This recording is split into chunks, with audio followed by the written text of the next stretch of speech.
Halo adik-adik. Halo kakak. Oke, nah selamat datang di Life Enrichment Grace. Jadi di sini kita akan sama-sama belajar banyak hal, baik itu tujuan hidup, tentang apa itu hidup, apa arti hidup, tentang keberhargaan dan banyak sekali. Dan kita akan berproses selama satu semester ini. So, kakak yang akan jadi astor menemani adik-adik selama satu semester ini. Dan hari ini kita akan belajar tentang kenapa kita bisa percaya kalau Alkitab itu adalah kebenaran dari Tuhan. Karena kita adalah kampus Kristen yang akan belajar segala sesuatu berlandaskan Alkitab. So, sebelum itu kakak mau ajak kita untuk berdoa dan doakan kakak pimpin. Mari kita berdoa. Terima kasih Tuhan untuk satu lagi kesempatan yang Engkau berikan kepada kami untuk berkumpul bersama-sama di tempat ini untuk belajar bersama-sama tentang firman-Mu Tuhan. Kau mari menolong kami agar setiap hal yang kami pelajari Tuhan, kami dapat semakin lagi mengenal Engkau. Terima kasih Tuhan, haleluya, amin. Nah, sebelum itu, karena kita belum saling mengenal, alangkah lebih baiknya kita perkenalan dulu nih. Jadi, dari kakak dulu ya. Nama kakak Poppy, kalian bisa panggil Kak Poppy. Nah, silakan dari... Halo, nama aku Melisa dari jurusan Bahasa Mandarin. Halo, nama aku Jeffrey dari jurusan Tropela. Halo semuanya, aku Deborah dari jurusan PGSD. Halo, aku Bles dari PGSD. Halo semua, aku Ricky dari Teknik Mesin. Nah, oke. Sekarang, karena kita sudah saling mengenal, nah, sekarang kita akan belajar nih. Namun sebelum itu, kakak mau tanya nih. Kenapa kita harus percaya kalau Alkitab itu adalah firman dari Tuhan? Ya, ada yang mau menjawab? Mungkin dari adik-adik ada yang mau menjawab? Silakan, Bles. Alkitab itu adalah surat yang telah dihilangkan Allah kepada manusia. Jadi penulisnya itu dipimpin oleh Roh Kudus. Jadi itu Alkitab. Ya, masih ada lagi yang ingin menjawab? Enggak ada ya. Oke, betul sekali jawaban Bles. Jadi Alkitab itu adalah firman yang Tuhan ilhamkan untuk orang-orang dalam bentuk surat. Nah, ditujukan kepada manusia.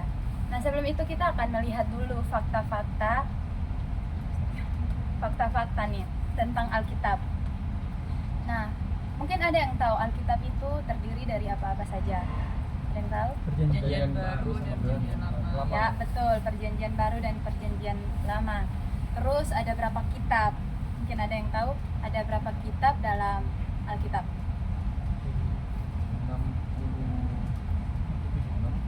Ya, 66. Terus di dalam Alkitab itu ternyata bukan hanya satu penulis saja, tapi ada banyak sekali penulis yang menulis Alkitab itu. Nah, diperkirakan itu ada 40 penulis yang menulis seluruh kitab itu. Jadi dari Kejadian sampai Wahyu itu ada 40 penulis. Terus ada 3 bahasa dalam Alkitab, yaitu bahasa Yunani, Ibrani, dan Arab. Nah, Alkitab ini ditulis selama 1500 tahun yang lalu. Jadi lama sekali ya, tapi ternyata Alkitabnya masih bertahan sampai sekarang. Nah, kenapa bisa demikian? Nah, kita akan melihat fakta yang lebih nyata kenapa kita harus percaya kalau Alkitab itu memang benar-benar adalah firman Allah. Yang pertama, ternyata dari tadi ada berapa penulis? 40 kan? Ya, 40 penulis itu berbeda-beda penulisnya, tetapi isi dari Alkitab itu hanya satu tujuan, yaitu ingin menceritakan tentang Yesus Kristus. Kakak kasih contoh di mana ketika manusia jatuh ke dalam dosa, itu Tuhan Allah berfirman kalau Dia akan mengadakan permusuhan antara si perempuan dengan ular. Perempuan akan meremukkan kepala ular dan si ular akan kaki si perempuan. Nah, sebenarnya maksud dari ayat itu ingin menceritakan tentang keselamatan. Maksudnya ada seorang penyelamat yang akan datang untuk menyelamatkan kita manusia. Tetapi di perjanjian lama itu tidak ditulis oh itu Yesus Kristus. Nah, jadi hanya menceritakan kalau itu penyelamat. Tapi sebenarnya seluruh isi Alkitab itu hanya satu tujuan, yaitu ingin menceritakan tentang Yesus dan kuasa-kuasa yang Tuhan lakukan. Contoh, kisah Abraham. Itu bukan mau menceritakan tentang Abrahamnya, tetapi menceritakan tentang tujuan Allah. Terus Nuh dan lain sebagainya, itu bukan mau menceritakan tentang mereka, tapi mau menceritakan tentang Allah.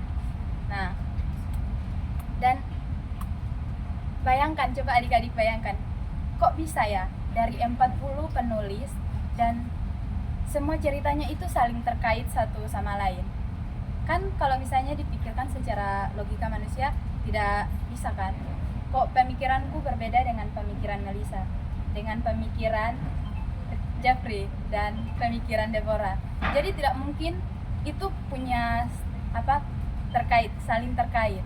Tetapi karena ini adalah ilham dari Tuhan, Tuhan yang memberikan hikmat kepada penulis untuk penulisan kitab tersebut, sehingga bisa memiliki satu tujuan yang sama.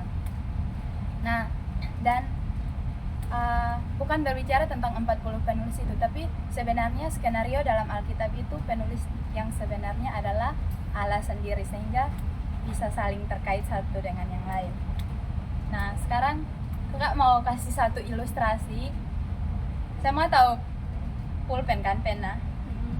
Nah, di dalam pena itu ada berbagai-bagai bagian kan? Apa-apa saja bagian-bagian dalam pena? tutup Tinta. batangnya, Pulpen. ujung pulpen. Iya. Nah, ternyata ada berbagai macam bagian di dalam situ, tapi tujuannya satu, yaitu untuk menulis. Sama seperti Alkitab itu. Walaupun banyak penulis dalam Alkitab dan banyak sekali ayat-ayat, banyak sekali kitab-kitab, ada 66 kitab di dalam Alkitab itu, tapi sebenarnya tujuannya hanya satu, yaitu menceritakan tentang Tuhan Yesus, menceritakan tentang kuasa Tuhan, kehebatan Tuhan, dan pekerjaan-pekerjaan Tuhan yang sangat luar biasa itu. Nah, makanya kenapa orang Kristen itu percaya kalau Alkitab itu benar-benar adalah ilham dari Tuhan. Maksudnya kebenaran dari Tuhan yang Tuhan taruh pada penulis untuk menulis di dalam kitab tersebut supaya menuntun hidup kita.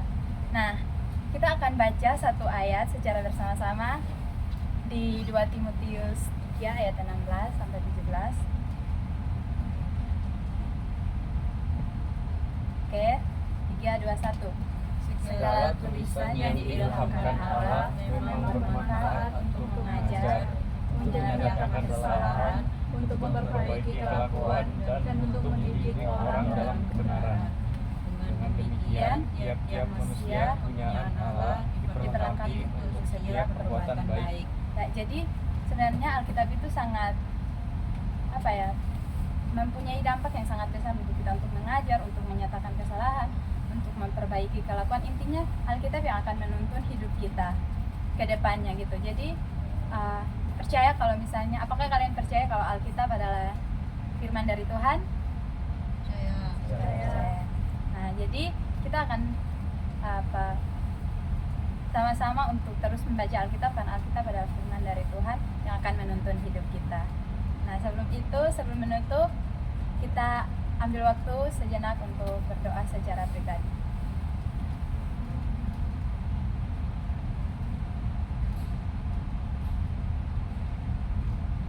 Doa selesai.